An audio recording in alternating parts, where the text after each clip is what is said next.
boa tarde, boa noite, a gente nunca sabe, né, que horas estão nos assistindo. Márcio, obrigada pelo convite.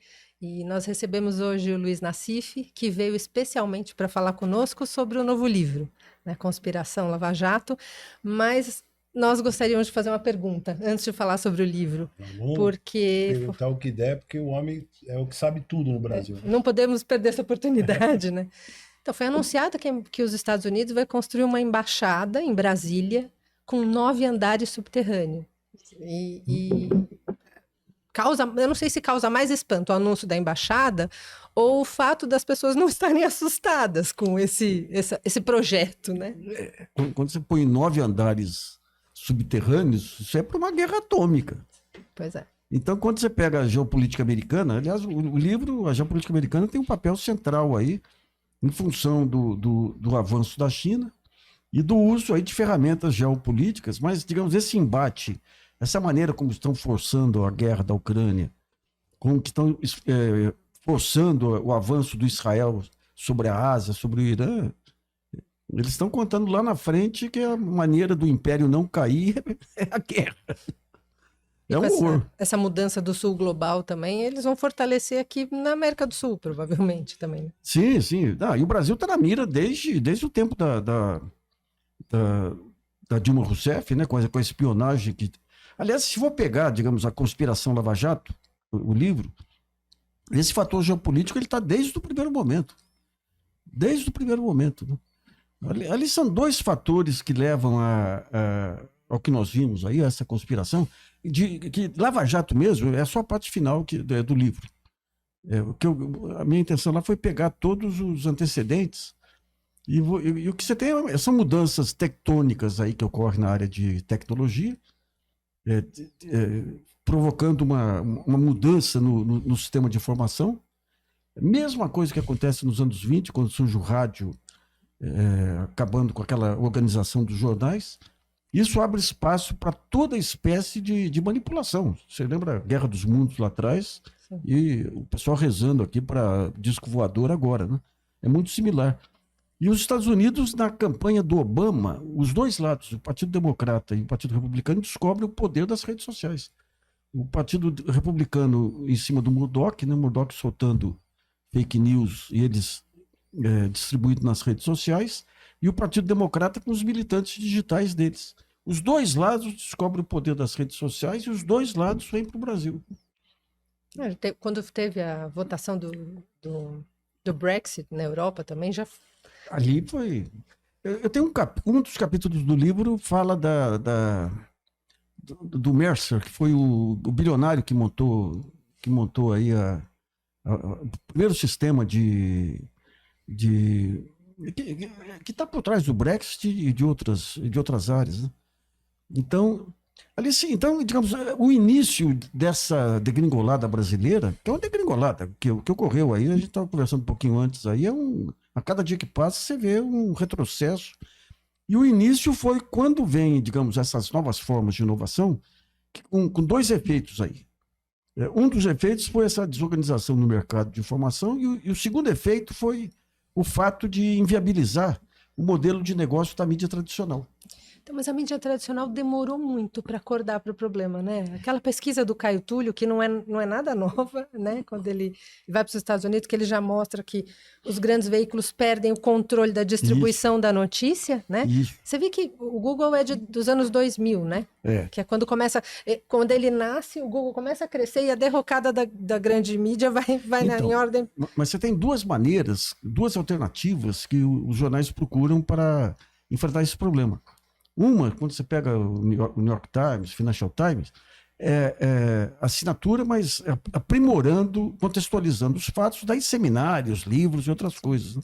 E a outra é o padrão Murdoch. O que é o padrão Murdoch?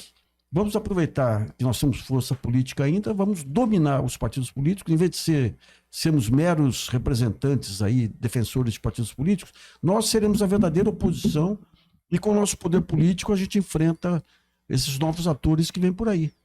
Então, aqui no Brasil, nós tivemos o Roberto Tivita, que era o cara mais antenado com os Estados Unidos. Ele traz esse modelo, e esse modelo vem acompanhado de uma guerra cultural trazida pela ultradireita americana, que o Olavo de Carvalho foi o primeiro a trazer para o Brasil, que era uma desconstrução da linguagem. Aquela agressividade da Veja, Reinaldo Azevedo, Diogo Mainardi, os editoriais da Veja, toda aquela loucura fazia parte desse processo de desconstrução do que havia para tentar emergir aí um mundo que houvesse controle da mídia ligada à ultradireita, né? E daí você tem o 2005, 2006, aí a Veja inaugurando esse jornalismo. Os outros jornais entram atrás também. Você tem uma fase de transição, morte do Otávio Frias, do Marinho, tudo, e o Roberto Tivita fica o grande guru dos grupos de mídia que montam o modelo de cartel, né? E esse modelo de cartel, o que havia ali?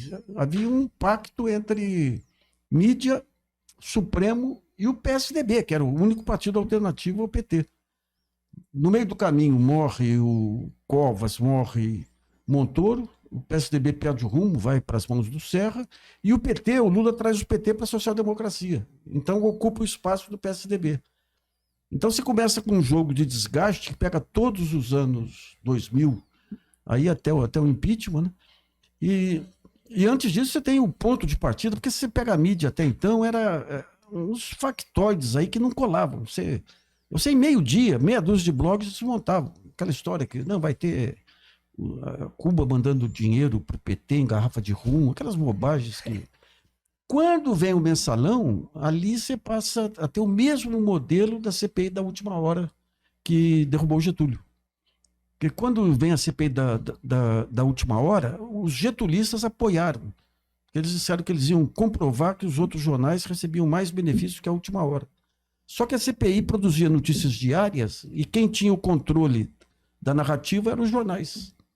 Então, quando vem a Lava Jato, o mensalão, a mesma coisa. O mensalão foi o maior crime jurídico da história. Eu diria mais que a Lava Jato. Porque o mensalão, tudo foi baseado aí numa mentira, que era o tal desvio dos 75 milhões da VisaNet, que nunca ocorreu. Você tinha três laudos, aí eu mostro no livro, 3 laudos mostrando que aquele dinheiro foi gasto efetivamente. Além de ter sido gasto, a VisaNet era de 3 bancos, não era uma empresa pública, era do Banco do Brasil, Caixa Econômica, Bradesco, Itaú. Então não era não era uma empresa pública. O Pisolato, que era um cara que o pessoal do Banco do Brasil não gostava, ele é desagradável efetivamente. Mas ele não tinha ascendência nenhuma sobre as verbas da VisaNet. E os relatórios mostravam que todo esse dinheiro foi gasto. Foi gasto em promoção. Naquela época a publicidade na imprensa tradicional ainda era Pois cara, né? Então os valores, as cifras eram altas. Né? Isso, mas você pega num determinado momento, eles quiseram achar que toda a história era o dinheiro que seria canalizado para o Marcos Valério. Então eles descobrem o bônus de veiculação. Então falam, não, o desvio era através do bônus de veiculação. Daí cai a ficha que quem paga o bônus de veiculação são os veículos. Era Abril, a Globo, Folha. Então eles voltam atrás, né? Mas ali você marca uma fenda, digamos, na blindagem do governo. O Lula sai muito bem por conta aí da crise internacional. Você tem um período de 2008 a 2010 que emerge um Lula estadista que eu nunca vi nem antes nem depois. Um período que ele consegue mobilizar o país contra a crise e tudo, mas não aprende com o mensalão. A máxima dele acabou pegando, né? O tsunami vai virar uma marolinha e acabou virando, né? Foi fantástico. O que ele fez lá foi as medidas que... Porque ali, com a crise, eu sempre brinco que o maior estadista brasileiro é o senhor Crise. Quando ele baixa aqui no mundo, baixa no Brasil, você rompe com os dogmas aí do grande capital, como ocorreu nos anos 30 com Getúlio. Getúlio fecha o livre fluxo de capitais porque o Brasil entrou em crise, né? Então o Lula sai muito bem lá e sai com aquela ideia que qualquer tentativa de conspiração ele tiraria com a intuição dele. Nassif, desculpa interromper, nós vamos voltar ainda para o Lava Jato, mas eu fiquei curioso agora, da outra vez eu esqueci de te perguntar. Tivita, Abril, o Império, que colapsou. Eu que não sou do setor, do ramo, fiquei assim surpreendido. Até li aquela biografia que eu esqueci o nome do... Maranhão. Carlos Maranhão, fez. O que explica? Você que Eu conhece. tenho um livro sobre o caso Veja. A Veja foi minha primeira batalha aí. Foi terrível, porque era sozinho, era um blog aí, enfrentando a Veja. Eles contrataram o Reinaldo Azevedo para me atacar. 500 páginas de ataques. Antes de começar a guerra com a Veja, ainda avisei, eu peguei minhas filhas mais velhas e a esposa da época, falei, olha, eu vou começar uma guerra, vai afetar vocês. Eu quero que vocês participem da decisão. E elas foram, pai, se você não participar, você morre. E as caçulas que tinham 9, 10 anos, com aqueles ataques, mão peluda, achacador, quando iam para a escola e voltavam. Então ali, por que a Veja, eu enfrentei essa guerra? Porque a Veja, ela traz esse novo padrão de guerra cultural, de atacar todo mundo. A ideia deles, os princípios da guerra cultural é o seguinte, vamos tirar todo mundo que tem qualquer viés progressista e vamos substituir por uma nova elite cultural aqui que pense que nem a gente. Isso aí aconteceu no Clarim. Eu estive na Argentina lá com os filhos do Ariel Ramírez, aquele grande maestro, e o Clarim fez a mesma coisa. Então os jornalistas que faziam o contrapeso foram mandados embora, e os ataques ao Chico Buarque, por uma unanimidade nacional, e daí o que acontece com o Roberto Tivita é que ele começa a usar a revista sem limites para jogadas comerciais. Eu lembro, eu conto no caso Veja, e na época coloquei no meu blog, ele faz uma baita propaganda dos cursos apostilados, aqueles cursos que empresas mandavam para prefeituras, enaltecendo o Coque, que era do Chaim Zaer. Sim. Um mês depois, ele solta uma matéria acusando o Coque de ter soltado informações dizendo que todo empresário era isso, era aquilo. Eu conhecia o Chaim. Eu falei, Chaim, que história que é essa? Ele falou, nunca fiz isso. Isso aí é um material que o Pentágono pegou, que veio de um vestibular preparado pela UFMG, não tem nada a ver com isso. Eu expliquei para a jornalista. Eu falei, o que está acontecendo, né? Daí a Soninha, aquela vereadora, antes de... Francine, ela coloca no comentário, pegue a última Cláudia que você vai entender. Na última Cláudia estava a Cláudia Costin dizendo que a Fundação Vitor Tivita ia entrar em curso apostilado. Ou seja, ele começou a usar a Veja para as jogadas comerciais mais absurdas possíveis. Mais absurdas possíveis. Então ele adquire um monte de editoras de livros didáticos. Eu lembro que eu conversava com o Chaim falava, é maluquice, o preço que eles estão pagando, curso de inglês, o preço que eles estão pagando aí é uma loucura. É uma loucura. Não vão conseguir rentabilizar nunca. E quando vem o Tarso Genro e monta em vez de ter vendedor indo em cada escola, ele monta aquele álbum com material didático que as escolas escolhiam o que queriam e o MEC mandava. Ele ameaçou o Tarso Genro. Disse que ia fazer uma capa com denúncias contra o Tarso Genro. Ou seja, ele passou a apelar. Por que esse negócio? Porque ele tentou a MTV entrar em televisão, quebrou a cara. Daí tentou entrar na internet. Ele poderia ter sido a UOL. Ele montou a BOL lá... TVA, não era? Tinha TVA também, mas ele montou a BOL... Brasil Online. Brasil Online, entregou para o Antônio Machado. Só que teve boicote dos diretores que eram da área de papel. Guzo e aquele outro que esqueci o nome aí. Então ele acaba fazendo uma sociedade com... Eurípides? Não. Não, Eurípides era diretor de redação. Era um que ficava acima lá, que era Souto Correia, Tomás Souto Correia. Tomás Souto Correia. E o Guzo, que tiram da cabeça dele essa ideia de informação digital e tudo. Uma vez eu conversei com o pessoal da IBM, a IBM mandou para cá 2 diretores lá de Nova York para cá para oferecer para Abril um material para montar o portal. Porque o tanto de revista que ela tinha lá era para deitar e rolar. E os diretores falaram, não, o Brasil tá bombando, o que nós temos de lucro aqui com os gibizinhos aqui é muito maior. Então, e na altura era verdade, era um pouco verdade. Sim, mas não pensaram no futuro. No futuro, né? Parece a Kodak, né? Quando surge a câmera digital. Mesma coisa. A Kodak, eu falei que a Kodak estava no fim, veio o presidente da Kodak aqui, marcou um almoço, falou, não, nós estamos pegando a rede da Kodak, de lojas, e nós vamos imprimir as fotografias digitais. Eu falei, ferrou. Se a única coisa que eles lembraram foi isso, e a Kodak era uma pioneira, né? Então, o que Abril fez foi isso, foi... O Luiz Tivita deu um baile no Roberto Tivita, que foi uma coisa, né? Porque montou a sociedade, logo depois ele pegou os portugueses lá, fez um aumento de capital da noite para o dia, que Abril não conseguiu acompanhar, ficou com maioria de capital. Porque o Luiz, o que o Otávio tinha mais de cultura, blá, blá, o pitbull mesmo empresarial é o Luiz. Era o Luiz. Tanto que a família lá protegia o Otávio lá, porque o Otávio era a parte mais frágil. E era um belo intelectual, ele poderia ter sido um grande teatro. Ele escrevia muito bem. Eu até falo, porque ele tinha... Eu comecei a me queimar na Folha quando eu fui finalista do Prêmio Jabuti.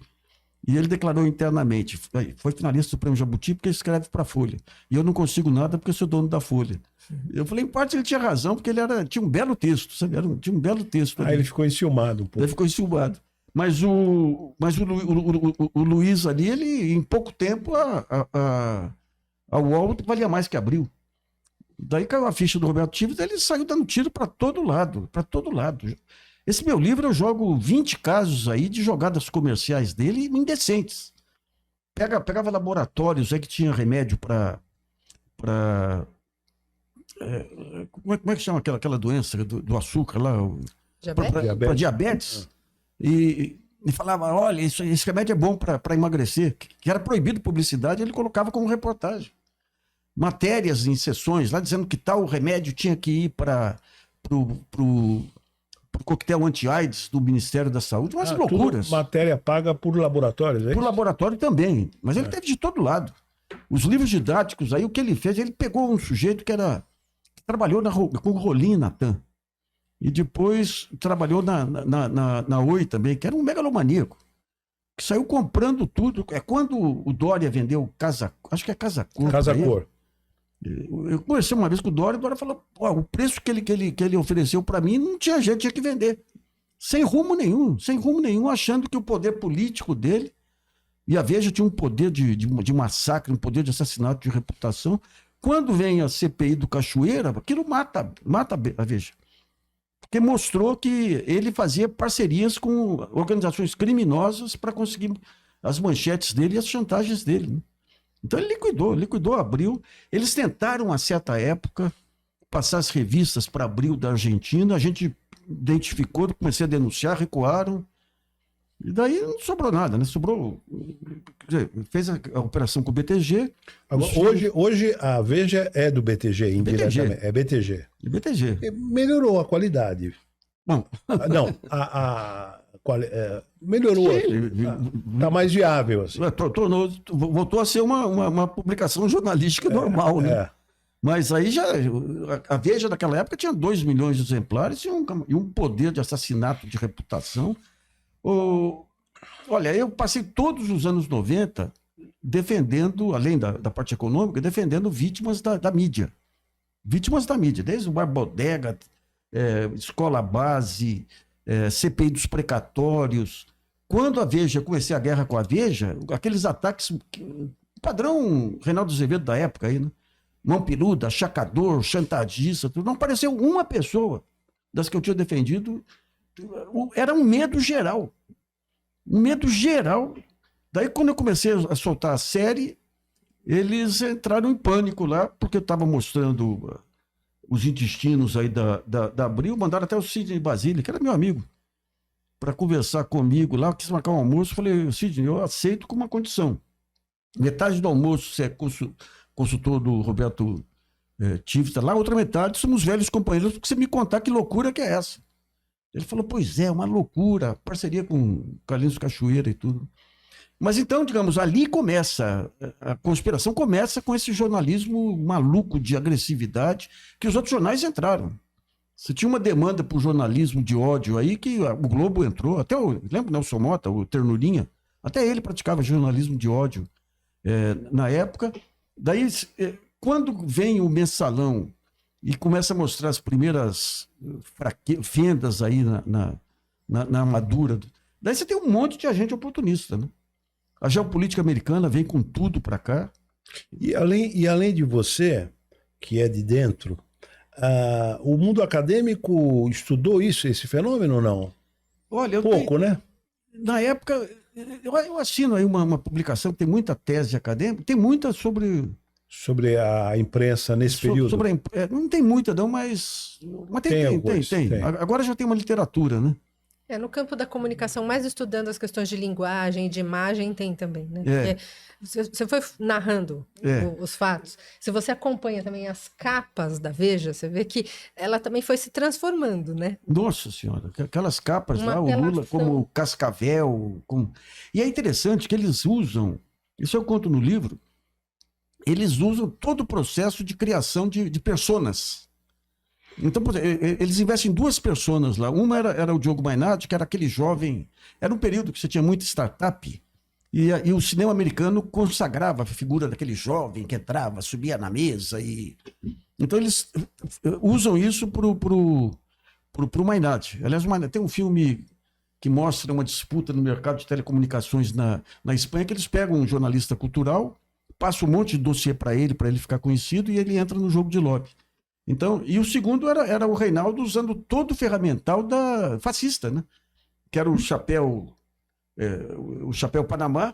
Todo o lançamento de livro dele ia todo mundo de chapéu Panamá lá. Você tinha grupos ali, os grupos do chapéu que se multiplicaram pelo país para brigar na internet, né? Então eles usaram todas essas ferramentas e as fake news que Mas o Reinaldo parece outra pessoa hoje, né? parece não, hoje é outra pessoa totalmente, né? São empreendedores. Empreendedores, né? Eles olham para onde que está. O negócio da mídia está onde hoje? Hoje quer um jornalismo de ódio de ultradireita. Eles vão lá, atendem a demanda. Agora, isso aqui, esse mercado está esgotando. Vamos. Porque até as arbitrariedades ali da prisão do Lula, ele também se levantou logo no começo, né? Ali mudou. Não, começou a mudar quando o Janot investe contra o Temer e contra o Aécio. Ali foi o primeiro racha que teve na Lava Jato, né? Porque ali perceberam que tinha virado um trem desgovernado. Aliás, o Fernando Henrique foi o primeiro que percebeu no começo, né? Quando começa esses processos, você não sabe como é que acaba. Daí, quando começou a pegar Aécio, pegar Temer e tudo, Temer foi uma coisa inacreditável, na mídia inteira dizendo que as gravações do Joesley não diziam nada. Como não diziam nada? O Temer manda ele procurar o representante dele, e o representante sai da reunião com R$500 mil. Como não queria dizer nada? E ainda aparece os 500 na saída da pizzaria ali na... Então, ele correndo com a mala. ele né? correndo com a mala. Como que aquilo não queria dizer nada? Mas ali a mídia racha e percebe realmente que a megalomania tinha tomado conta de todos eles, né? Então, mas se você for pegar a geopolítica americana, por exemplo, um fator relevante é essa questão dos neopentecostais. Que eu mostro lá o famoso e mitológico relatório Rockefeller, que eu consegui numa universidade americana.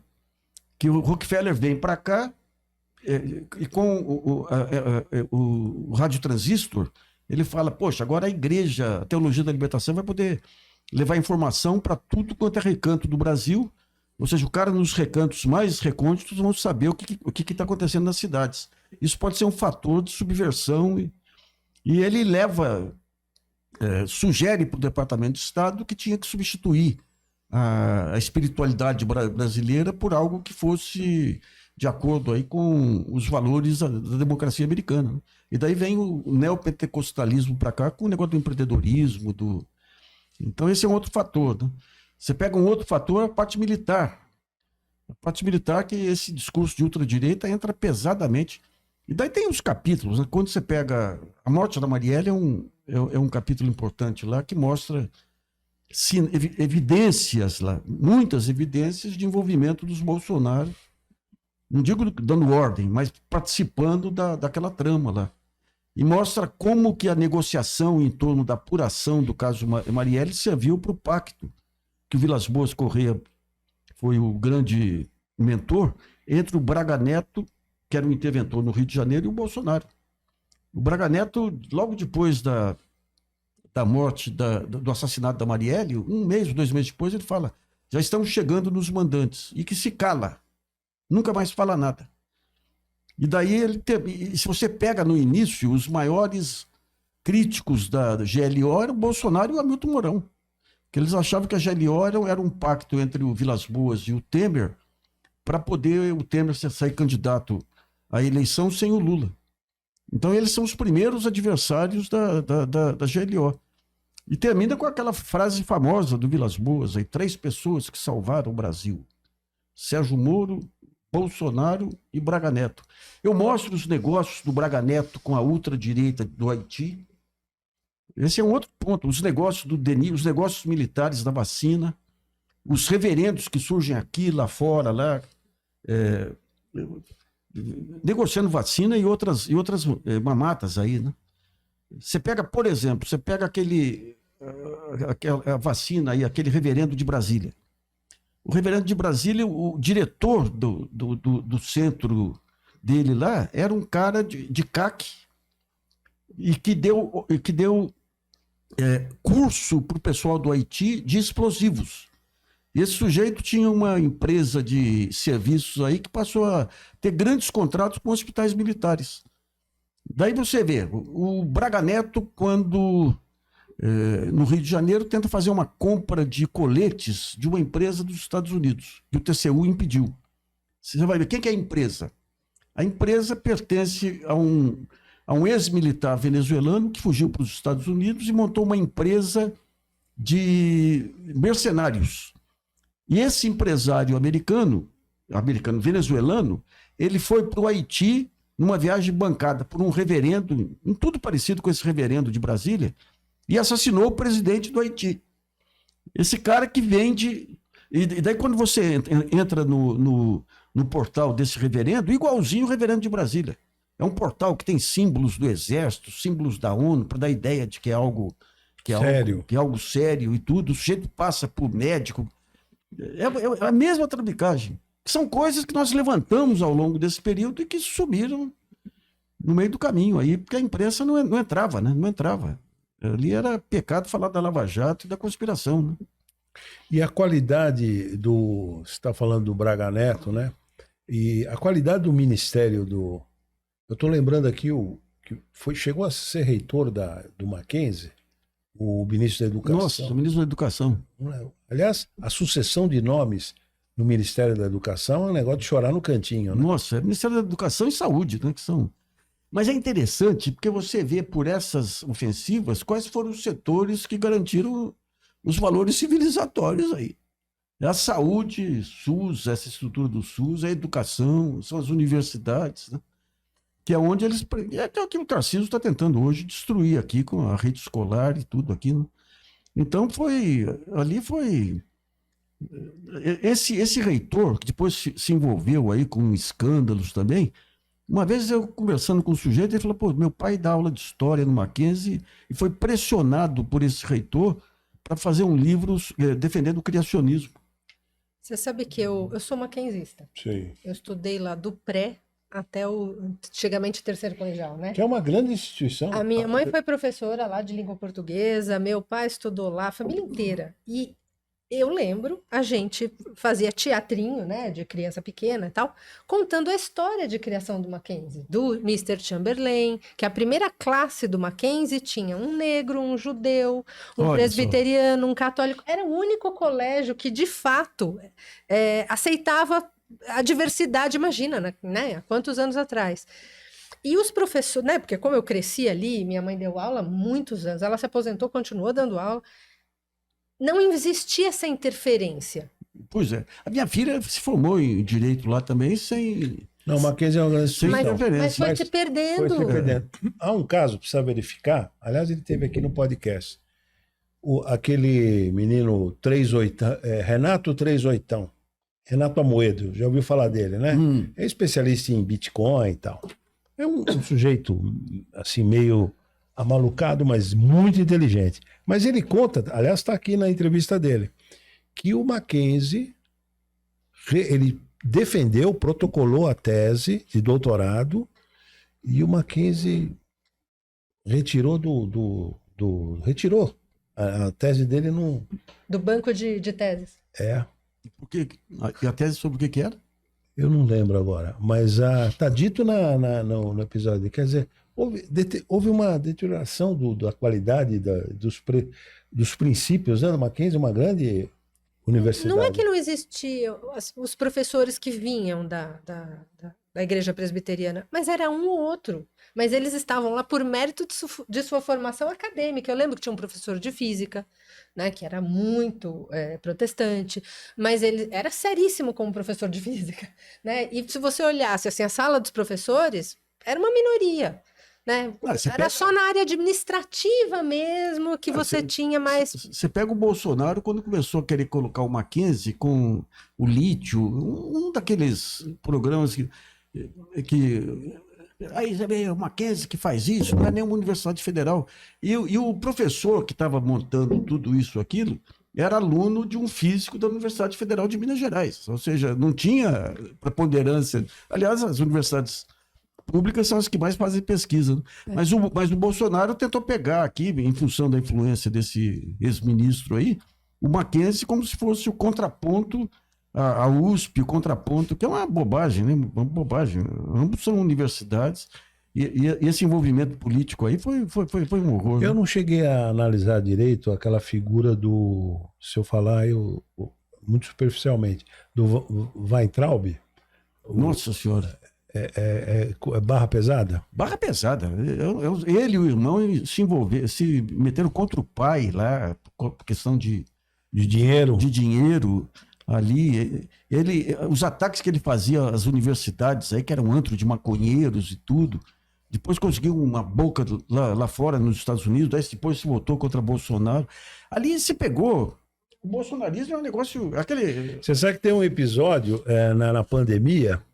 É uma matéria especial que eu tinha e eu convidava personalidades importantes para dar uma aula via Zoom, né? Aí eu convidei o Zé Disseu. O Zé Disseu é meu amigo, já até esteve aqui e tal. Aliás, sobre o Brasil, deu uma aula. Você não precisa concordar com a visão dele, mas é um cara que conhece o Brasil. Bom, sem dúvida. A direção veio, não vou nominar, mas veio, escuta, Zé Dirceu dando aula, e pá, não sei o que, tinha um menino, um aluno, que o pai era assessor do... Aí veio mais uma ligação, mas no interstício temporal vazou aquela reunião. Puta, em que o Weintraub vazou, olha, a do passar boiada, né? Não, do passar boiada e isso o Salles. E o Weintraub fala, olha, com um jipe, eu não sei, com 2 cabos, a gente prende esses 11 vagabundos, etc. Aí eu falei, escuta, vocês estão... Acho que quem falou foi o Eduardo. Mas não. Ele repetiu a mesma coisa? Não, o Eduardo falou, mas o Weintraub falou alguma coisa de ir na janela, assim, apontar. Isso, esses 11 vagabundos, etc. E tal. Aí eu falei para a direção, escuta, vocês estão preocupados com esse ministro da Educação? Eu fui salvo pela divulgação do... Aí não dava. Realmente... Não, ali o Moro quietinho, né? Não abre a boca ali, né? Lembra disso? E o Bolsonaro falava e olhava para ele. Para ele, e ele ali parecia uma estátua. Então, agora quando a gente vê o tamanho do Moro, você acha que um cara desse, que articulou uma operação desse tamanho, ele é de uma mediocridade... O Conge. É o Conge. É o Conge. A gente fez um documentário sobre ele. Um cara de uma maldade extrema. Ele acabou com uma cooperativa agrícola lá, pessoal humilde, dizendo que os caras tinham iates, que o cara falava, olha, que eu estou no meio aqui do Paraná, como que eu vou ter iate? Não tem um riozinho aqui. Acabou porque achava que com aquele financiamento, a pequena propriedade agrícola, lá, achava que era o PT que estava por trás, liquidou com as famílias. 100 famílias que dependiam daquilo lá, que ele liquidou. Sabe? É um cara mau. E a mulher era empreendedora, né? A mulher dava entrevistas falando, onde meu marido vai, ele vai ser juiz e eu monto um escritório para representar escritórios de outras cidades e ganho mais do que ele. Olha, monta escritório de advogados para quê? Para representar junto ao juiz, que era o marido dela, né? Ela conta assim, como se fosse... Criatividade dela. A gente tem vários capítulos sobre os negócios ocultos aí da Lava Jato. Você teve um escândalo maior, que era aquele acordo com os Estados Unidos, né? Os 2 bilhões, né? Os 2 bilhões, que fui eu que denunciei no GGN lá. É verdade. A Raquel Dodge tinha aquilo lá e tinha medo de tomar uma decisão, daí um subprocurador me mandou, eu publiquei, né? Mas você tem negócios, por exemplo, você tem o Deltan, você pega no Desculpa, Spoof. só fazer uma observação. Poucos deram crédito para o seu furo, né? A grande imprensa. Quando noticiava. Não falava. Não. Segundo notícia que saiu da tal dia, Não. publicado no GGN. Não, Não, até quem entrou depois repercutindo, mas sem dar a fonte, foi o Reinaldo. É, Mas sem dar a fonte, não deu a fonte. não me lembro dele citar mesmo. Não citava a fonte. Mas, mas quando você pega, por exemplo, Deltan, na Operação Spoof, ele fala, gente, vocês não sabem, foi Deus que me mandou num cruzeiro lá, porque eu encontrei uma empresária que vai dar R$1 milhão para a nossa causa. A nossa causa era o Instituto Moody, que ele montou para arrancar dinheiro dos empresários. E daí alguém fala, mas vem cá, ela não tem nenhum problema com a Lava Jato? Não tem nenhum. De repente alguém apresenta, não, mas tem aqui um tal inquérito. Não, ela me garantiu que não tem nada a ver com isso. Eu fui ler o inquérito, li o inquérito detalhadamente. Essa empresária que era testa de ferro, às vezes do Portunte, às vezes do BTG, ela conseguiu com o Paulo Roberto da Costa um contrato de transporte de combustíveis. Que morreu, né? Paulo morreu. Morreu. Morreu, não. Paulo Roberto da Costa. Mas- O diretor da Petrobras. De transporte de combustíveis sem ter navio. Ela acho que nem Suassuna, se eu não me engano. E daí ela pega um armador grego que traz dos navios. Eu li o inquérito, ela está envolvida até o pescoço do começo ao fim. Na hora do indiciamento, ela está fora. Que coisa. Está fora. Deltan tirou ela do indiciamento. Você tem aquele cara que tinha uma Big Tech aí, que até o Dória, que entregou toda a folha de funcionários da prefeitura para ele, dizendo que era uma doação dele para organizar a base de dados. Uma coisa indecente, valia ouro aquilo lá. Esse sujeito, o Deltan vai dar uma palestra paga para ele, faz um comercial na empresa dele, quer convencer a Lava Jato a usar o sistema dele para organizar os dados. Logo em seguida aparece um escândalo dele com a Petrobras e aparece escândalo com 10 prefeituras de Santa Catarina. A ponto dos acionistas americanos mandarem ele embora lá porque estava desmoralizando a empresa. Então, esses negócios... Nós pegamos, num certo momento, Deltan comprou umas 6 ou 7 franquias da Hering em shoppings caros lá da região. Ele mesmo? E colocou em nome de filhos, Laranjas. isso, daquilo. Daí a gente vai ver o que está por trás disso. Daí você vai atrás, a família dele sofrendo um processo do INCRA por irregularidade em desapropriação de terra, o processo avançado, e ele fazendo isso para livrar o patrimônio. Né? Entendi. Então era muita coisa, muita Nassif, coisa. eu tenho medo de esquecer. Você citou ele. Como é que você analisa a figura do João Dória Júnior? O João Dória, ele descobriu lá atrás, ele começou com aquele negócio, quando ele viu que com rede social e tudo, estava vendo mobilização, ele criou aquele Cansei, tentando pegar os empresários, fazer os empresários terem a participação política. Ele descobre a internet e rede social e passa a usar exaustivamente. Na época até escrevi, eu falei, esse fenômeno vai passar rápido. Porque quando você pega a construção da imagem do Jânio, por exemplo, o Jânio aparecia uma vez a cada mês na televisão e a construção se dava por histórias. O Dória não, o Dória aparecia 5, 6 vezes por dia nas redes sociais e com uma imagem muito arrogante.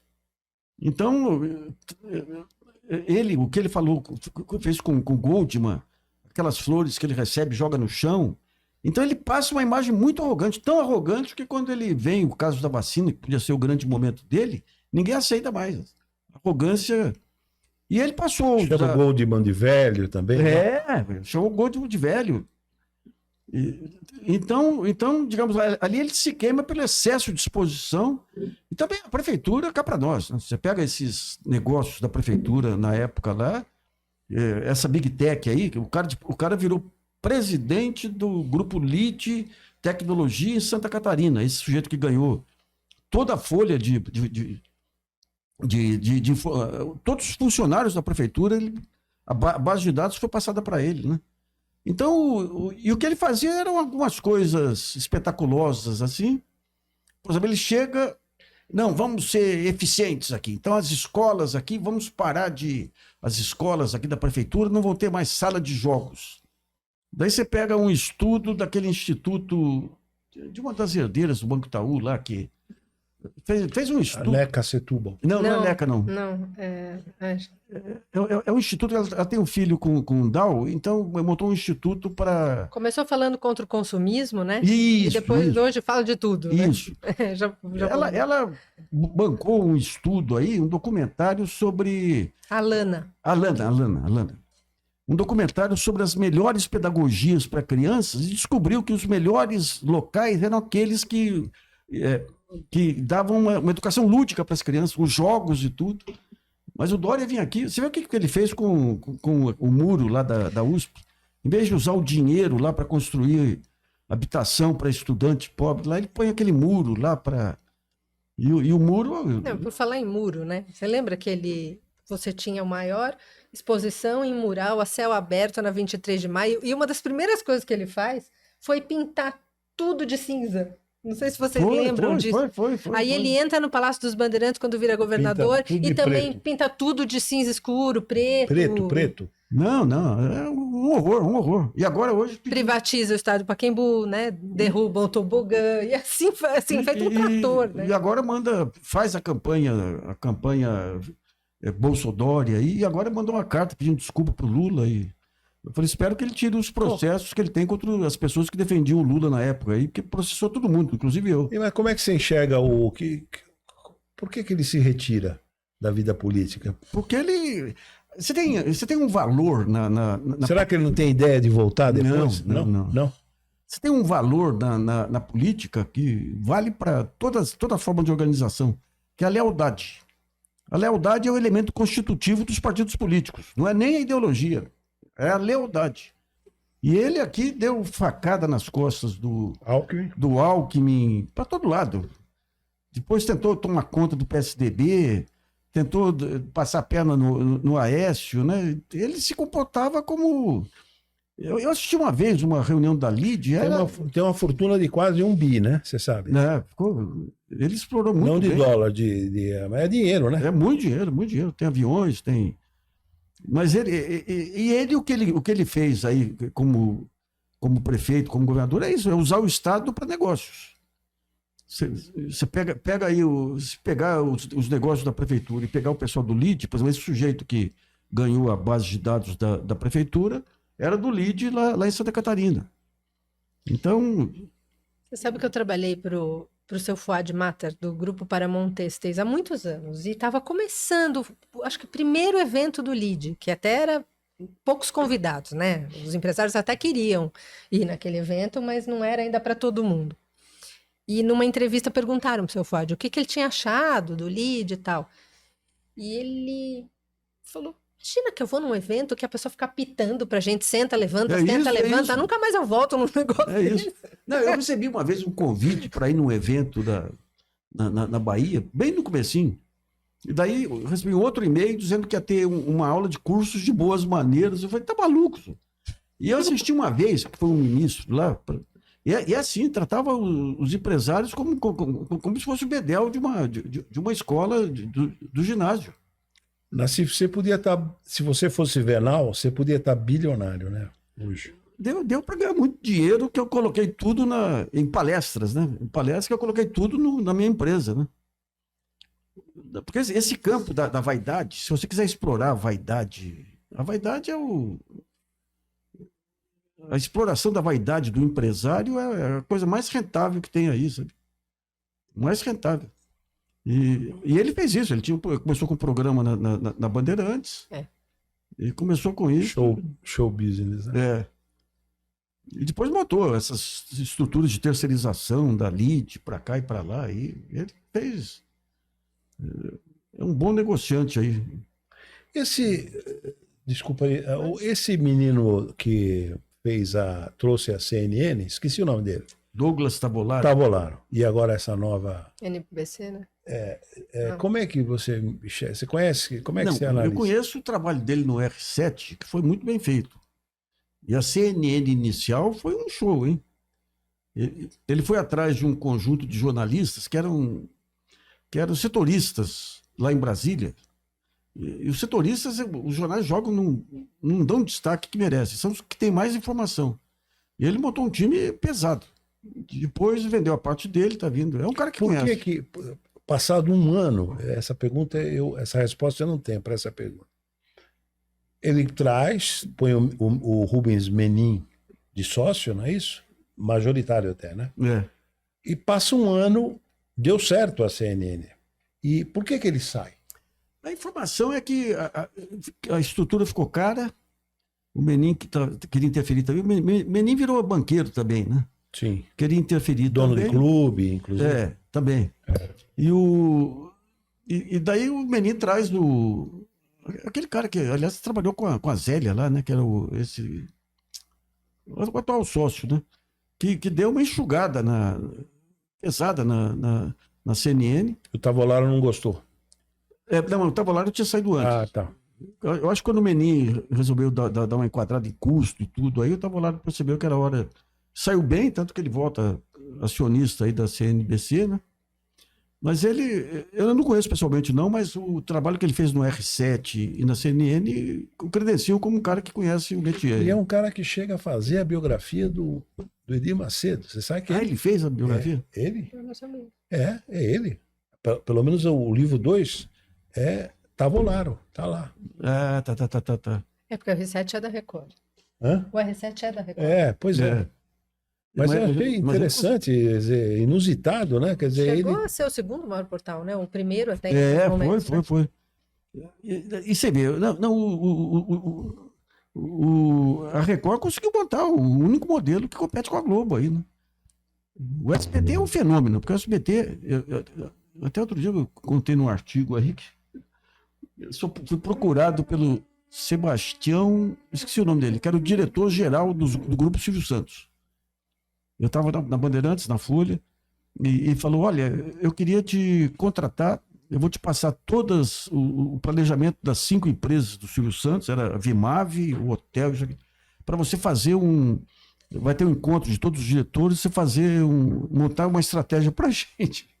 Eu falei, doutor Sebastião, 2 coisas. Primeiro, que eu sou jornalista e trabalho na Bandeirantes, que é a sua adversária. Segundo, que você trabalha para um consultor, não é um trabalho para um jornalista. Não, mas nós queremos que você fale sobre... Porque quando veio os anos 90, teve muitas mudanças. Eu estava mais ou menos antenado com o que estava ocorrendo de mudança na área de gestão, na área digital, na área...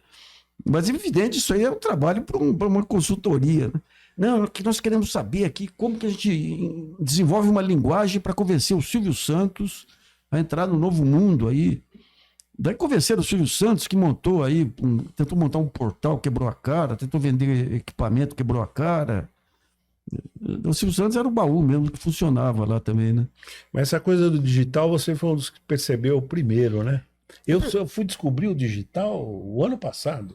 Eu sou do século XIX. Aí, o que eu fiz foi no começo dos anos 80 lá, eu gostava muito de fliperão, essas coisas. Eu falei, não, se eu for quebrar cabeça, o xadrez e tudo, se eu for quebrar cabeça, vai ser aprendendo a programar, né? Daí comecei a programar no tempo que você não tinha ainda programas não tinha planilhas, não tinha... Então, desde aquela época, E teve outras coisas, teve mudanças muito, muito fortes que ocorreram no Brasil depois do fim da ditadura aí, né? No modelo de gestão das empresas e tudo aí, mudanças muito fortes aí num período de ouro, apesar do Plano Real, que eu acho que foi o início da financiarização no país aí, né? Mas foi um período que você pensava em reconstrução. Eu estava vendo aqui alguns dados, o pessoal falando em empreendedorismo, 2003, 2004, aí você tinha todas políticas aí voltadas para pequena empresa, para média empresa, para inovação. Você tinha a CNI aí, grandes empresas que nem IBM, Odebrecht, montando programas para capacitar pequenas empresas. Você teve um período que criou uma solidariedade nacional. E no final de 2010, eu falo, os 2 períodos que eu mais me orgulhei de ser brasileiro foi moleque ainda, com o Juscelino, e depois nesse período de 2008 a 2010, né, que passava... Desses empreiteiros todos que você acompanhou de perto ou de longe, Quais dois que você, assim, destaca pela inteligência ou pela garra? O velho Odebrecht, o Norberto Odebrecht. Norberto Odebrecht. Ele criou um modelo de gestão ali que eu fui muito amigo do Paulo Cunha. E o Paulo disputou, a outra casa disputou com a Odebrecht a compra da central, da petroquímica lá. E o Paulo falava dele, tinha maior admiração pelo modelo de gestão, porque ele montou um modelo de gestão. Que virou a Braskem depois, né? Que virou a Braskem. Mas ele montou um modelo de gestão com as empresas dele, que cada empresa tinha uma vida própria, tinha autonomia, como se o cara fosse o dono, né? Isso. E eu fiz uma entrevista com ele que eu preciso achar, porque a Folha me incumbiu. A Folha, quando o New York Times tinha uma mania de pegar o pessoal com mais de 70, mais de 80 anos e gravar a entrevista preparando. Sim, para a partida. E a Folha me incumbiu de uma entrevista com ele. E ele falou, olha, a grande dificuldade que nós tivemos, ele era muito franco, era muito interessante, é que no tempo da ditadura era tudo centralizado. Quando começou a descentralização, eu tinha... os meus funcionários tinham que entrar na lama, mas não podiam se sujar. Porque você não podia colocar a contabilidade, o controle é contabilidade, uma propina você não tem na contabilidade. E ele tinha coisas muito interessantes. Por exemplo, quando tinha obras que necessitavam de soluções criativas, ele chamava o Dodô, o pai do Armandinho, do trio Dodô Osmar lá, Armandinho, para buscar as soluções. Ele era um cara muito interessante. Armandinho, que é um dos precursores do bloco, né? Era o Dodô, que era o pai dele, o Osmar, e depois ele entrou com a guitarrinha lá. Então o Norberto Odebrecht era um cara muito interessante, assim, de gestor, né? Você chegou a ter contato com o Cecílio Rego Almeida? Tive um contato, tive. Que figura, hein? Tive que quando veio a CPI dos anões do orçamento, o Fernando Pacheco Jordão fez uma pesquisa para saber quem que faz a cabeça dos... Ele pegou 50 fontes mais ouvidas pela imprensa e fez uma pesquisa para ver quem que eles ouviam. E eu saí em primeiro lugar com o Roberto Campos. E na época eu escrevi, até depois de um almoço com o Delfim, eu escrevi que com o fim da ditadura ia ser o fim das empreiteiras. Então eles me procuraram para mostrar que não seria. Daí veio Andrade Gutierrez para falar do modelo de gestão dela. E o Cecílio me liga o Gibaum, lembra o Gibaum? Nossa. O Gibaum me liga e fala, Nassif, eu tenho uns clientes que são aí da associação das grandes empresas que queriam conversar com você pode receber? E eu estava sozinho em casa, escrevendo a biografia do Moreira Salles. A minha esposa tinha viajado. Eu falei, vamos, passa em casa lá mais tarde. Fui almoçar, quando eu volto, aquele monte de segurança na porta de casa. Eu falei, nossa senhora, quem que é? Daí era o Cecílio Rego Almeida. Daí subimos lá no apartamento. Inteligentíssimo. Sim. Subimos no apartamento lá, o cachorro latiu, fiquei com medo dele dar um tiro no cachorro. Ele falou, você falou aí que no nosso tempo eu andava de revólver na cintura, isso, aquilo. Toda razão. Toda razão. E começou a falar e falou, você gostaria de ter informações sobre a OAS? Eu falei, gostaria, sim. Ele pegou, colocou um monte de pasta na mão, falou, agora vamos assinar um contrato que eu vou te contratar como consultor. Eu falei, ô Cecílio, você me deu uma boa notícia, que é um material sobre a OAS, e uma má notícia que eu não vou poder usar esse material porque você me fez uma proposta de suborno. Daí mandei para a Folha o material lá. Quem deu quem acabou dando foi a Veja depois aí para... Tem um Roda Viva com ele, você assistiu? Não, você assistiu, não? É inenarrável. É. Ele dá nó em pingo d'água ali em todo. E olha que é uma roda de... Pesada, mas ele deu nó em todo mundo ali. Ele lá atrás, ele que fez aquela escuta lá que ele passa para Veja, que acaba com um governador, com quem? Um cara do Paraná. Do Paraná, o Lupion. O Lupion, mas era o Lupion. Porque ele combinou com o Lupion 5%. E ele cumpria, né? Ele fala disso na Roda Viva, né? Fala. Ele começa ali a Sônia Raci também, mas afinal, quanto por cento que é? Era 5%. Aí o Lupion, 10%. Falou, não é isso que nós combinamos. E aí pôs a boca no trombone. Né? Morreu rico, hein? Perdeu muita coisa. Ela Ele morreu. ficou especialista em entrar em ações judiciais aí de questionamento de licitação e depois negociava por fora, né? Mas ele... Porque ali, o grande salto das empreiteiras foi o seguinte, quando veio o trator, e vem através do Walter Moreira Salles da Caterpillar. Sim. Quando veio o trator lembrado. dá um baita de um Muda. ganho de produtividade. Só que os preços das obras públicas continuaram os mesmos dos tempos da carroça. enxada. Então a margem do empreiteiro foi lá pro alto. Em vez de baratear as obras públicas, não, a margem de lucro dele foi lá pro alto. Eu tive contato também com o de Minas lá, como é que chama lá? O Mendes Júnior. Mendes Júnior. Esse me processou depois. Que ganhou muito dinheiro no Iraque, né? Ganhou dinheiro no Iraque e ganhou tentando dar um golpe na Chesf. Ele tinha um contrato com a Chesf atrasou 70 dias e pagou, de acordo com o cronograma e com o que estava previsto em contrato. E ele entrou com uma ação querendo que fosse corrigida a dívida pelo hot money até os anos 90 e tudo lá. E estava conseguiu. Tinha um sobrinho, um irmão do Eduardo, do governador lá, um neto do Miguel Arraes, que era um jogador lá, que fazia jogadas terríveis lá também. Não o Eduardo Campos, o irmão dele. O irmão dele. E quase que ele consegue. Quando estava chegando no final, eles contrataram o Zé Paulo Cavalcante, que era um grande advogado lá a Chesf contratou, e daí entrou no juiz e falou, não, então ele tem que comprovar que pegou dinheiro no hot money e daí conseguiu melar. E eu coloquei, chegou ao fim uma das grandes aventuras jurídicas, só isso. E ele entrou com uma ação para me calar. E a juíza me condenou a 3 meses de prisão. O Gilmar, na época, Marco Aurélio de Mello, todo mundo veio indignado. Eu liguei para um presidente do tribunal que eu conhecia, eu falei, mas e essa juíza? Que coisa estranha, é uma moça boazinha, filha de um dono de cartório. Eu tinha escrito um pouco antes contra a vitaliciedade dos cartórios. Agora, esse é um dos principais temas quando a gente fala de Lava Jato, né? A destruição das empreiteiras brasileiras, né? Mas ali o que eles fizeram foi uma ação concatenada para destruir riqueza, né? Não foi para pegar o empreiteiro para... E ali a lógica deles, eu lembro que eu participei de uma coletiva da Dilma lá em Brasília, e eu falei, gente, a empresa ela não comete crime. Quem comete crime são pessoas físicas. Né? Então o que tem que fazer? Dá uma multa no diretor, se ele tiver dinheiro, ele paga, se ele não tiver dinheiro, vende a empresa e paga, mas a empresa é preservada. Daí entra um colega jornalista lá, não, mas isso vale para os Estados Unidos, que são empresas de capital aberto, aqui são tudo empresas familiares.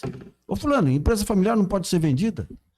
Então ali foi intencionalmente, tem um capítulo sobre a atuação deles aí em relação ao Almirante Otto, em relação às empreiteiras, foi porque no modelo dos campeões nacionais, que eu era crítico, mas você tinha que a parte mais avançada da economia brasileira eram as empresas de engenharia, que quando exportavam, levavam produtos brasileiros. Quer falar, todas multinacionais, né? Pô, elas estavam construindo submarino nuclear. Pô.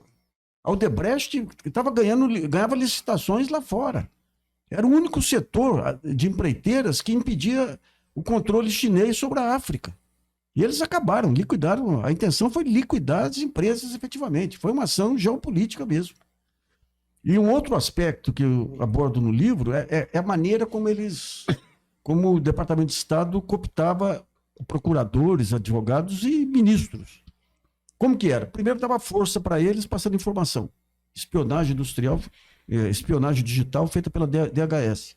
Depois, eles ganhavam força política, faziam as parcerias todas lá, e depois abriam espaço nos escritórios de advocacia e na indústria do compliance.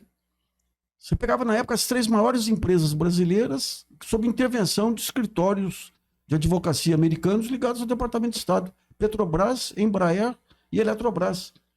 E com aquela ministra Ellen Grace lá administrando acordos escandalosos. Você pega a Eletrobras lá, pagaram 300 milhões, 200 milhões aí para o compliance lá, e a única irregularidade descoberta era de 30 milhões, 40 milhões, feitas internamente pela própria Eletrobras.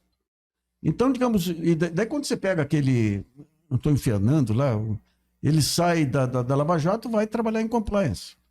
Você pega lá teve um juiz do Rio que criou uma startup de compliance. O que era startup? Era uma startup que, não sei por que é esse nome, que pegava pessoas aqui ligadas à Lava Jato e levava nos Estados Unidos para apresentar escritórios de advocacia. Levou o Barroso e levou aquele alterofilista lá, o Bretas lá, para se encontrar com grandes escritórios de advocacia. O que um ministro do Supremo quer com um grande escritório de advocacia? Essa questão do Supremo, eu fiquei meio com receio de escrever, porque agora o Supremo, a partir de um certo momento, ficou uma garantia de defesa da democracia, mas o papel que ele fez lá, porque a imprensa usou duas armas para cooptar o Supremo, que era a ameaça e a lisonja. Você pega a Camelúcia, quando ela vira presidente do Supremo, sai uma nota no Globo. A ministra Camelúcia vai encontrar problemas porque comprou uma casa aí por um preço inferior de um cara que trabalha com o Carlinhos Cachoeira. Apareceu. Depois nunca mais apareceu. Nada. No final do ano ela ganhou o prêmio Gente que Faz. O Barroso foi alvo de uma campanha de um grupo de ultradireita lá de Curitiba que pegou os negócios da sogra dele. Negócio que não tinha nada de criminoso. Uma mulher empreiteira, tinha negócio com o Odebrecht e outras lá, fez em forma de dossiê e passou para a Veja. Daí o Augusto e o Reinaldo saíram matando em cima dele. Ele recuou na mesma hora. Era um cara que estava garantista até um certo momento, recuou na mesma hora, depois gostou, né? Virou garoto propaganda aí da Lava Jato, né? E a lisonja, né? Você lembra quando pegavam aquele... Ele é um cara preparadíssimo, o Barroso, mas vaidoso até... Eu não sei se preparadíssimo, viu? Não, mais que o Toffoli, seguramente sim. Sim. Mas quando falam desse negócio do grande jurista, eu acreditava, tanto que esse negócio do iluminista, acho que fui eu que fui o primeiro a escrever isso. Quando ele muda, que eu fiz uma crítica a ele me chama para tomar um café para explicar que estava sendo alvo de... Mas quando ele solta Eu recebi uma vez, ganhei do Lewandowski, um PDF de um grande jurista italiano, jurista mesmo. Daí você lê os argentinos, você lê... O jurista ele tem que ter uma visão de país do antropólogo, do cientista social. Quando eu vi o trabalho que o Barroso apresentou em Harvard, lá na forma de um ensaio, era um amontoado de lugares comuns e de estereótipos sobre o Brasil. A malandragem do brasileiro, o jeitinho como uma coisa depreciativa. Daí você começa a ler Lênio Streck e outros, a diferença de peso aí é um Cassius Clay e um Kid Faniquito aqui, sabe? Então, isso me chamou a atenção para algo que o meio jurídico, a maneira de criação de reputação, ela é muito superficial. O que ele fez foi alguns trabalho pro bono ainda, em defesa de teses libertárias aí, e conseguiu com isso fazer o nome dele. Tanto que ele deu um parecer em favor do amianto e ele levou por escrito lá para não ficar registrado pro Supremo, né? Mas quando você vê os estereótipos dele sobre o Brasil, sobre o Raimundo Fauro, a maneira como ele manipulou estatística, dizendo que o Brasil tem 95% das ações trabalhistas mundiais, que é uma mentira, e continuou repetindo. Quando ele levantou, o Lewandowski já tinha levantado um trabalho mostrando quantas ações que chegavam até o Supremo e o Supremo revisava. E ele pegou o Joaquim Falcão, lá da GV do Rio, e montou uma outra estatística e tirou do levantamento justamente o tipo de operação que era mais requisitado do Supremo para mostrar que o Supremo modificava pouco as decisões dos demais poderes, né?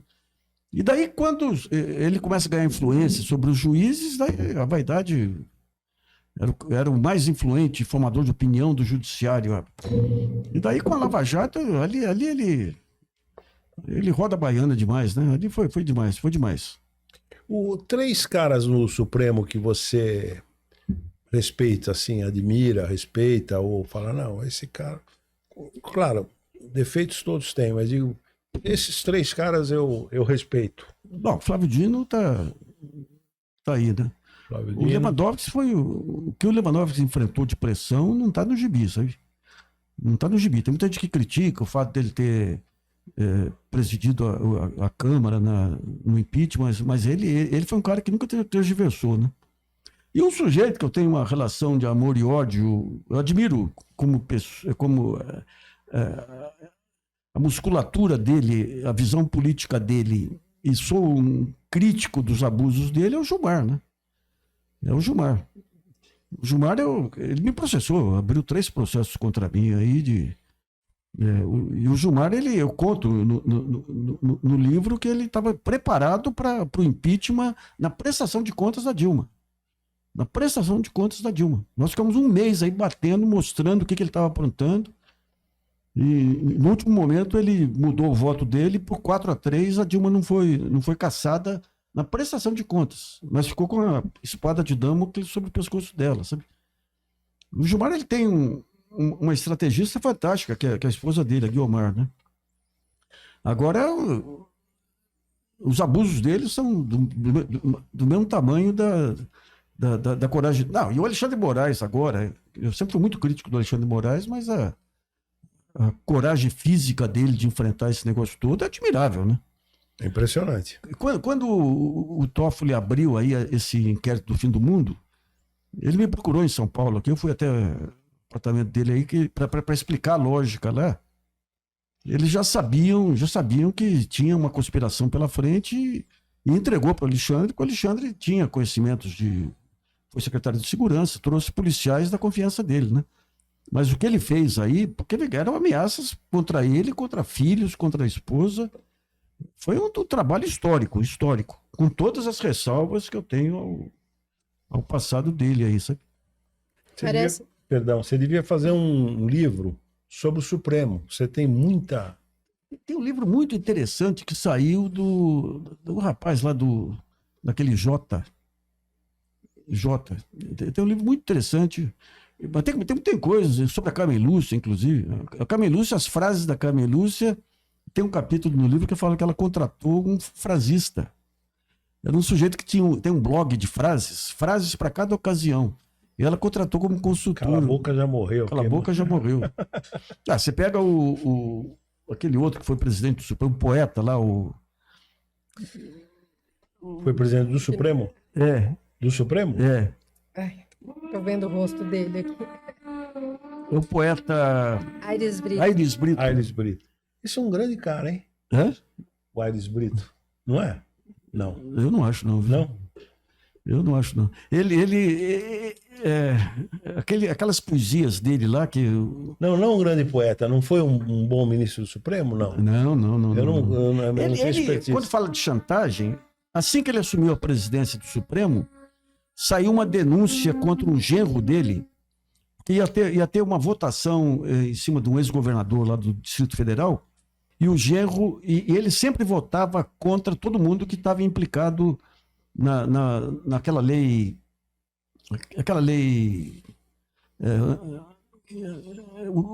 como é que chamava, gente? Quando o cara já foi condenado por um órgão, não é lei de improbidade, não, é uma das leis lá. Ele sempre votava contra. E o genro vai até o governador e fala: se você me contratar, ele vai se declarar suspeito, daí não vai ter um voto contra você lá. Que pode ser que o genro estivesse usando o nome dele também, né? Mas ele no poder, ele fez todas as jogadas possíveis, mas não tem nenhum que se equipare, até pela oportunidade perdida aí, ao Joaquim Barbosa, né? O Joaquim Barbosa era para ter entrado para a história, porque era um cara competente, um cara que veio do nada, um cara que não passou por todo esse processo heráldico do Supremo, e chegando lá, resolveu se vingar do mundo. Lá foi na conversa da Veja, aí, do menino pobre que salvou o Brasil, e foi o cara que inaugurou esse angu todo, né? Jogou fora uma oportunidade de afirmação, da afirmação dele mesmo, da raça e tudo, né? Terrível. Ele sonhou um dia em ser presidente da República, né? É possível, né? Porque ali era tão maluco a falta de discernimento. Você pega o Barroso fala que tem 4 juristas políticos na história do Brasil. Aquele do Joaquim Nabuco, Rui Barbosa, Santiago Dantas e eu. Putz, Ou seja, aquela maneira como a imprensa incensava esses caras, jogou eles num mundo onírico aí, né? Onírico. amanhã nós vamos ter uma entrevista com o Pedro Dutra. Depois, se você quiser participar também, se você também quiser participar, é do biógrafo Eu sei. do O Pedro pode falar, inclusive, do caso Ambev, lá a maneira como o Gessler de Oliveira jogou para permitir a compra da Antártica pela Ambev. O Pedro está firme, então?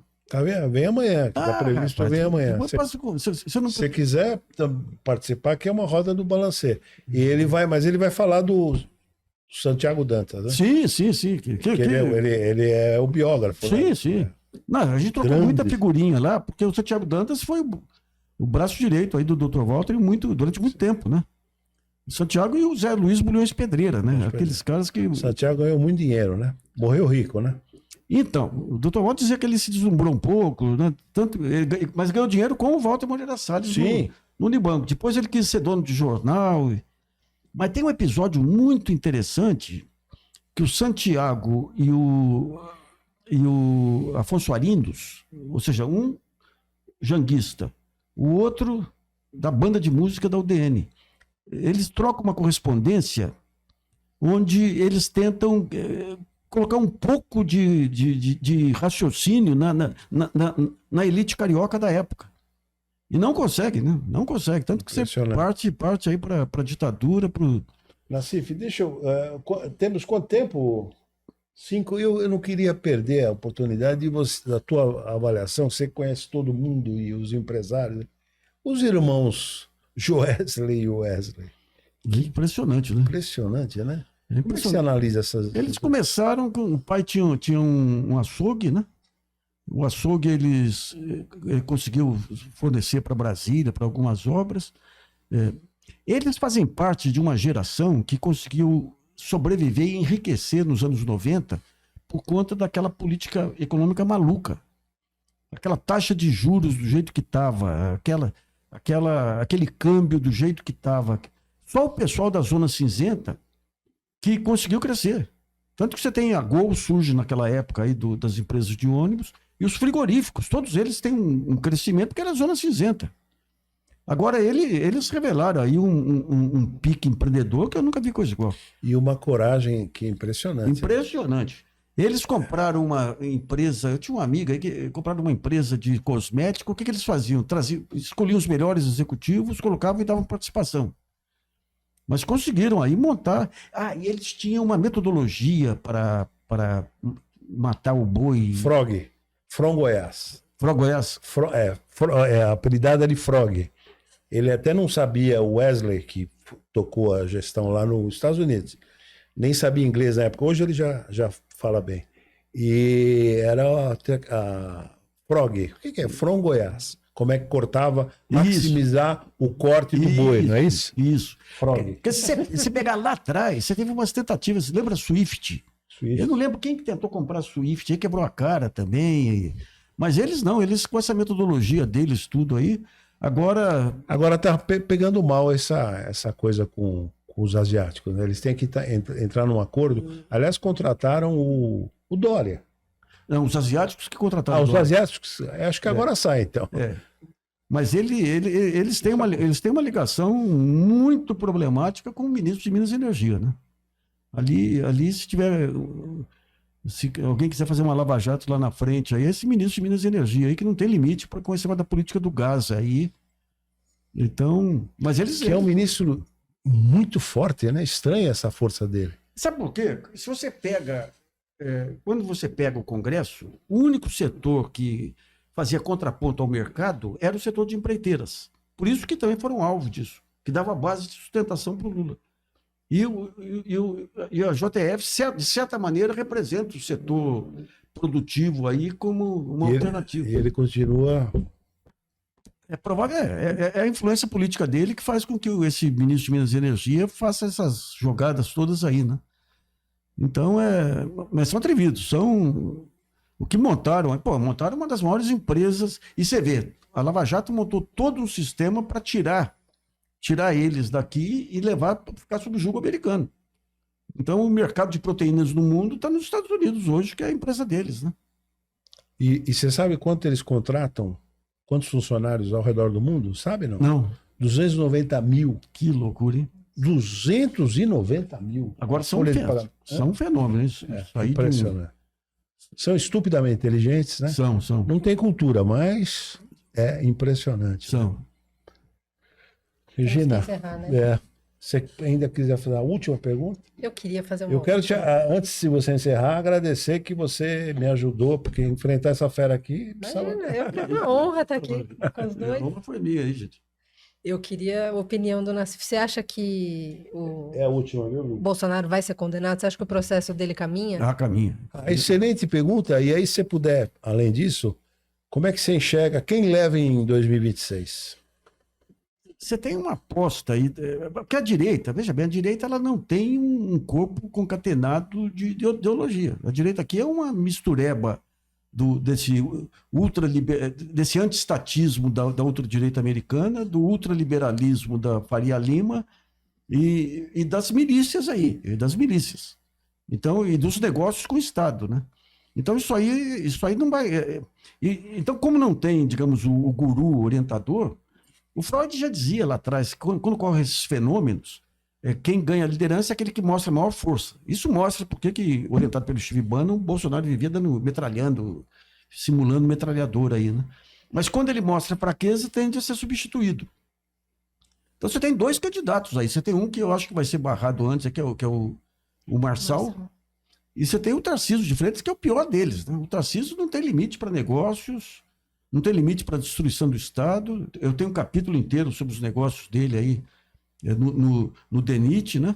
E a imprensa, depois que ele fez esse negócio da Sabesp, quer transformar ele em terceira via, né? Ele não é terceira via, ele é um cara sem limite, sem limite.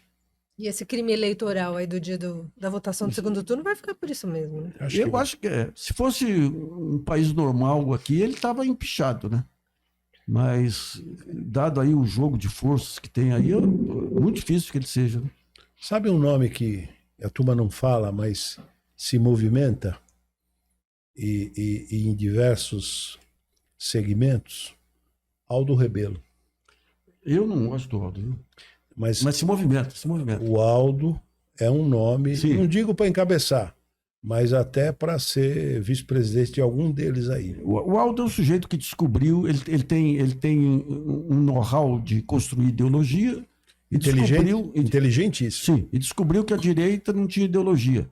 Então ele usou o cargo dele de ministro dos esportes da Dilma para boicotar a Copa do Mundo, usou o cargo de ministro de defesa para se aproximar do Ministério da Defesa e usou a discussão da lei ambiental para se aproximar do agronegócio. Uma vez fui dar uma palestra em Campinas e voltei, mandaram um carro aqui com uma advogada dos ruralistas. E o Aldo no tempo que o Aldo ainda se apresentava como de esquerda, dando conselhos. Não, vocês têm que se aproximar da Veja, disso. O boicote que ele fez na Copa do Mundo, não... Então eu tenho minhas restrições, mas é um cara competente politicamente. E é um cara forte. O agro gosta dele, né? Sim, ganhou o agro e os militares. Porque o Código Florestal, ele foi o relator. Foi. Os militares, em pleno processo de bolsonarismo aí, ele colocou no Twitter, uma cena em que soldados em cima de cavalos, levando pedrada daqui e dali, e de repente houve o som de um clarim, e aparecem todos aqueles soldados alinhados, e ele passando na frente deles. Ele usa todas as ferramentas, para mim é um oportunista.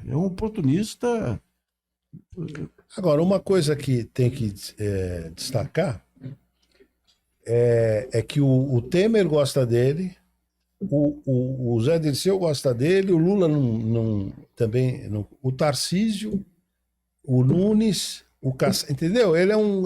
ele transita, ele pode ser um nome que aglutina. Ele tem capacidade de aglutinar. De aglutinar, sim. Eu tenho todas as confianças. Aquele negócio dele de fazer uma declaração contra o Boulos, ele com o chapeuzinho, tendo ao fundo uma foto dele com o chapeuzinho, eu já vi gente vaidosa, viu? Mas eu tenho minhas razões pessoais para que eu testemunhei o boicote dele a primeira grande discussão que teve aí de desgaste da Dilma, que foi a preparação da Copa do Mundo.